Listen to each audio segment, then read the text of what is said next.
বাসায় যখন রান্নার কিছুই না থাকে তখন ডিম আর ডালের এই রান্নাটা করে নিতে পারেন। বাসার ছোট বড় সবাই খুব পছন্দ করবে। এই রান্নার জন্য আমি প্রথমে মসুর ডাল ধুয়ে নিয়েছি। এরপর নিয়েছি ছোট মাঝারি সাইজের 3টা আলু।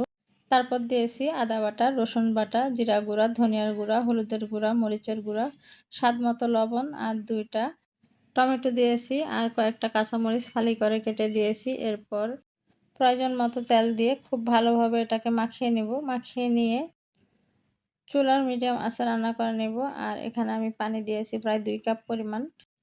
এই পানিতেই ডাল এবং আলু সিদ্ধ হয়ে যাবে। আপনারা আপনাদের যতটুকু ঝোল রাখবেন ঠিক সেই অনুযায়ী পানি দিবেন।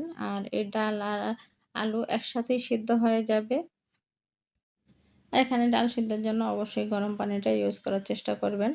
আর পাশের চুলায় আমি ডিম সিদ্ধ করে হালকা ভেজে নিয়েছি তেলের মধ্যে। আর এখন ডাল আর আলুর মধ্যে আমি ডিমটা দিয়ে দিলাম। এবার এর মধ্যে আমি একটা ফোড়ন দিব আরকি। তো প্রথমে আমি একটা ফ্রাই প্যান দিয়ে দিলাম। এরপর কয়েকটা শুকনো মরিচ দিলাম, কিছু রসুন কুচি দিলাম আর কিছু পেঁয়াজ কুচি দিলাম।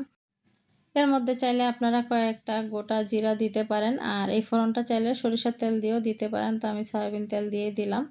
আর এই তো আমি ফোড়নটা মিশিয়ে দিলাম। ফোড়নটা মিশিয়ে দিয়ে আমি ঢাকনা দিয়ে আরও 2 থেকে 3 মিনিট রান্না করে নেব। আর এই তো আমার রান্নাটা কমপ্লিট। আমি এই অবস্থায় ডালটা উঠিয়ে নেব, কারণ এই ডাল ঠান্ডা হওয়ার পর আরও ঘন হয়ে যাবে।